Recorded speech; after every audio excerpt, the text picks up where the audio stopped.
বৌদি, ও বৌদি, হ্যাঁ বলুন। আপনাদের এসআইয়ের ফর্ম নিয়ে এসেছিলাম। আপনি বিএলও? আপনাকে দেখে তো মনে হচ্ছে না বিএলও। প্রমাণপত্র দেখান তো দেখি। আপনি সরকারি কর্মচারীর থেকে প্রমাণপত্র চাচ্ছেন? ব্যাপারটা বুঝলাম না কিন্তু। কি নাম আপনার বলেন তো? আপনি সরকারি কর্মচারীর থেকে প্রমাণপত্র চাচ্ছেন? আমাকে দেখে কি বিএলও না চোর মনে হচ্ছে? আরে আপনি রাগ করছেন কেন? আসলে মার্কেটে এত ঠকবাজ ঘুরে বেড়াচ্ছে না, ওই জন্য একটু যাচাই করছিলাম। রাগ করবো না দা, কথাবার্তা ভালোভাবে বলবেন কিন্তু, বলে দিচ্ছি। আপনার নাম কি বলেন তো? আমার নাম পূর্ণিমা বিশ্বাস।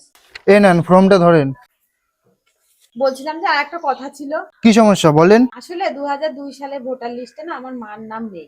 মানে 2002 এর ভোটার তালিকা আপনার মার নাম নেই? এর কোনো ব্যবস্থা হবে কি? ঠিক আছে, আমি আপনার একটা ব্যবস্থা করে দিচ্ছি। তো 2002 এর ভোটার তালিকায় আপনার মার নাম উঠিয়ে দিতে পারি, কিন্তু আমার খরচা দেওয়া লাগবে। কত টাকা লাগবে? মিনিমাম 5,000 টাকা ধরে নেন। আচ্ছা ঠিক আছে, আমি নিয়ে আসছি, দাঁড়ান।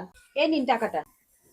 আচ্ছা আপনি টাকাটা তো নিলেন, আমার মায়ের কোনো প্রমাণপত্র তো নিলেন না, হবে তো কাজটা? না না, ডকুমেন্টস লাগবে না। কাল সকালে 2002 এর ভোটার লিস্টটা আপনি অনলাইনে চেক করে নেবেন, দেখবেন আপনার মার নাম উঠে গেছে। আচ্ছা ঠিক আছে, আমি কালকে চেক করে নেব। উফ, বাবা, কি ব্যাপার? তোমাকে দেখে খুব খুশি মনে হচ্ছে। আরে খুশি না, খুশিটা হলো বিওলে এসেছিল, ফর্ম দিয়ে গেছে। তাই বিএলও এসেছিল বাড়িতে ফর্ম নিয়ে? এবার তো তোমাকে দেশ ছাড়া করে দেবে, কারণ তোমার মার নাম তো 2002 এর ভোটার তালিকায় নেই। আরে আর দেশ ছাড়া হবো না, আমি বুদ্ধি লাগিয়েছি। বিওলোকে বলেছি আমার মা 2002 সালে ভোটার লিস্টে নাম নেই, আর বিওলো আমাকে বলেছে টাকা দাও, আমি কাজটা করে দেবো। কত টাকা দিয়েছো?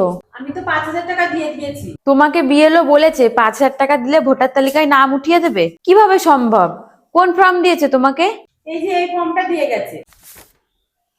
আরে এটা এসআইআর এর ফর্ম না তো, এটা তো ডুপ্লিকেট ফর্ম। তুমি তার প্রমাণপত্র দেখেছিলে সে বিএলও ছিল কি ছিল না? না, আমি তো প্রমাণপত্র চেয়েছিলাম, কিন্তু উনি খুব রেগে গেলেন, তাই আমি আর কিছু বলিনি। রাগ করেছে আর তুমি ভয় পেয়েছো?